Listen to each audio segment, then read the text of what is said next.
All right, welcome to Talkin' Investing. I'm Tom, and as always, this is not financial advice. Today, I want to talk about Bitcoin and the Bitcoin miners, and I want to do a weekly update, and do this a little bit differently. I will do all of my normal charts that I put out at the end of each week, but I also want to talk about the upcoming week, and I'm going to go through a list of items. There's an awful lot going on. We've had a massive amount of data dumped in our laps. If you enjoy this content, you can help the channel out a lot by smashing the like button. I'm trying to go for 250 likes, so I would greatly appreciate it if you guys would smash the like button. And obviously, if you do enjoy this content and you want to see more, you can subscribe to the channel and hit the notification bell. Over the next 5 days, there's a bunch of stuff that I want to talk about. Number one, we're going to do our weekly update, which is this video right here. So obviously, that's happening right now. Number two, this week I want to talk about exhaustion, frustration, anger. All of those feelings seem to be on the rise, maybe at a peak. So I want to talk about what that means and why that is happening. You'll notice I did not put fear on there because the fear and greed index is nowhere near its lows. It's nowhere near the extreme levels of fear that we've had many other times in the last 18 months. Number three, I put marathon. That is definitely the topic of conversation this week. I want to talk more about that. I did do an interview with Fred, the CEO of Marathon, last week. So right after that, they made a massive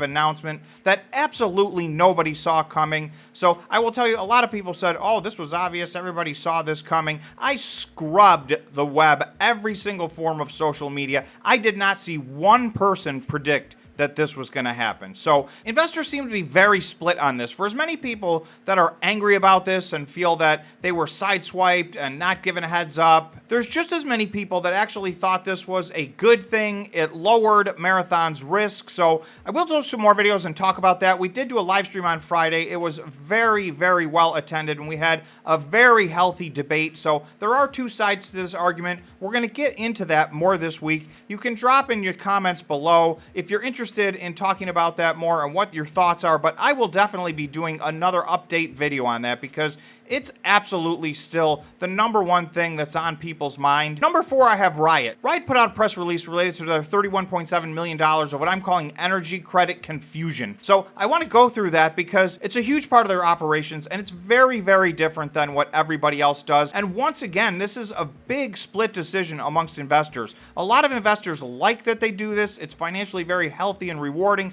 A lot of other investors wish they would just stick to Bitcoin and increase their Bitcoin mining, because when we go through our charts later in the week, you're going to see they're falling way behind as far as the actual number of Bitcoin they mined on a monthly basis. But I do expect that to change. So that's another conversation we're going to have this week. August 23 monthly operational reports. We now have all 12 Bitcoin miner reports out. The top 12 Bitcoin miners by production. The one major Bitcoin miner that has not put a report out yet, and by the time this video airs, maybe they will happen, is Hut 8. So that is forthcoming. The other big thing that's not on this list is that Hut 8 is going to have their vote this week on this merger of equals. So that will be something we're going to talk about, and we are going to have Sue on the show sometime over the next few weeks. That will not be this week, but we'll certainly still talk about the Hut situation. Okay, number six. On Wednesday, Iris Energy is putting out their June 30th financial statements. That's their year-end financial statements. We will now have all of the quarterly results from all of the major Bitcoin miners. So I'm going to be able to put out a series of different videos on content regarding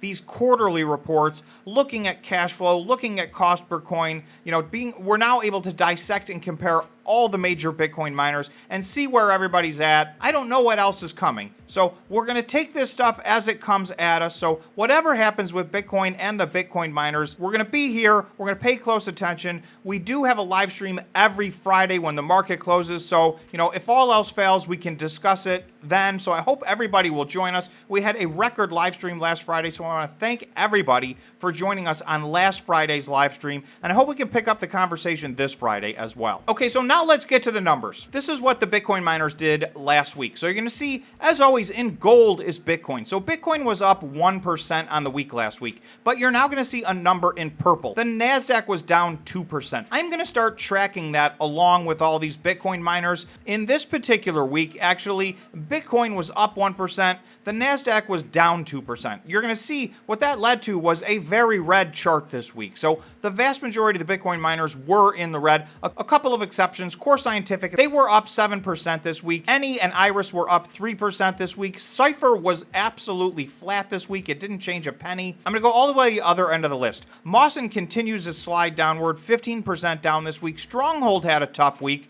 For a week where Bitcoin was up 1%, Stronghold down 10%, BitDeer down 9%. You're going to see, though, BitDeer has been a strong performer over the course of the last several months. So the last few weeks, it's just starting to pull back a little bit. Wolf was down 9%. Marathon was down 9%. Now that move for Marathon down 9%, remember, that includes dilution of 15%, 26 million new shares. So that's a pretty small move to the downside on the week, considering a 15% stock dilution event. The last 8 weeks in a row have been absolutely brutal, really, for the Bitcoin miners. It's been pretty tough for Bitcoin. Bitcoin's had a 14% pullback in the last 8 weeks from its high about 10 weeks ago. It's actually down a full 20%. This is the third time this year we've had a 20% pullback. We're 8 weeks into the Bitcoin miners being down off of their highs. We're 10 weeks into Bitcoin itself being down off of its highs. So this is a part of the exhaustion that I talked about earlier. So at the top of this list, you're going to see in purple is the NASDAQ. In that same 8-week period of time, the NASDAQ is down 2%. And remember, that 2% is this week. As of last week, the NASDAQ had, moved up and down quite a bit, but all in all, it was about even over the course of the last 7 weeks. This week, it's down 2%. So still a very small move. Bitcoin, like we just talked about, down 14%. There's a couple of overachievers, but every single Bitcoin miner is in the red. So the two that are doing the best are Core Scientific and BitDeer, down 15% and 18%. Everything else, 42% would be a 3x leverage play on Bitcoin's 14% down.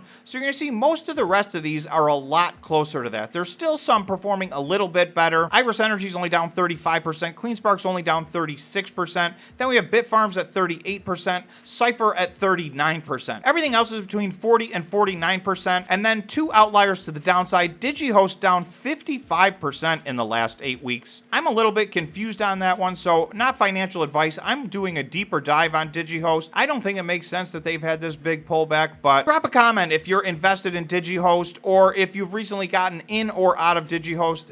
What are your thoughts there? To me, it's starting to look interesting. Then lastly, in last place by far is Mawson, down 75%. So Mawson is down 75%. They have been very, very volatile. In the middle of all this, they did have a 100% run up. If you're still in this or if you think this is a buying opportunity, also drop a comment below and let us know. They're really the only Bitcoin miner that is hitting new all-time lows right now. When we go to the next chart, you're going to see most Bitcoin miners, even with this drastic red 8 weeks, most of the Bitcoin miners are still in the green for the year. Some of them are up quite a bit. Okay, so let's go to that chart. This is from January 1st through September 8th. So effectively the first 8 months and 1 week of the year. So you're going to see leading off again is Core Scientific. They're up 919%. I would just caution you, they are in Chapter 11. They're going through a bankruptcy reorganization. So I don't know what this is going to mean when they come out of bankruptcy. But in the meantime, if you've been in on this trade, this is up 919% year to date. So there are a lot of people that have already made an awful lot of money there. So Core Scientific notwithstanding, Cypher is really in the lead, 438% up year to date. This is the 4th largest Bitcoin miner by market cap. They have grown quite a bit this year. They really just started mining Bitcoin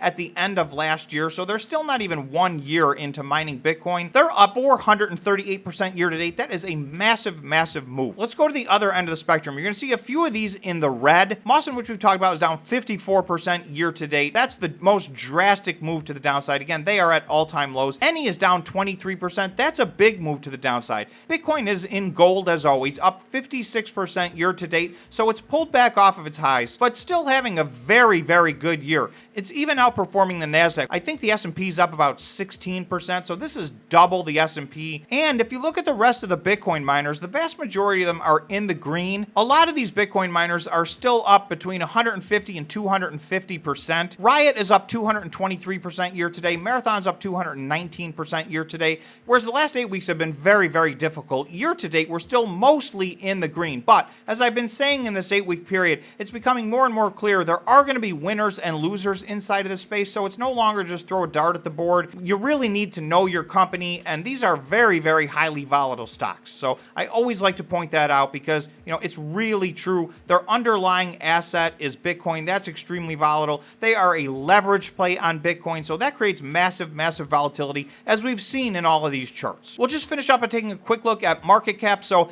this stayed the same week over week. So the 13th place market cap is Argo Blockchain, and that is 1/3 the 12th place, which is Bit Digital, and Bit Digital is basically 1/10 first place. So you'll see there's a big discrepancy. There's very few Bitcoin miners with substantial market cap. These are all either small cap, micro cap, or nano cap companies. So we give all of this information every single week. So if you're interested in this, if you enjoy this content, please remember to subscribe to the channel, smash the like button, and hit the notification bell so you don't miss a video. Thanks so much for watching, and we will see you in the next video, and we'll see you throughout the week with hopefully a lot of good information.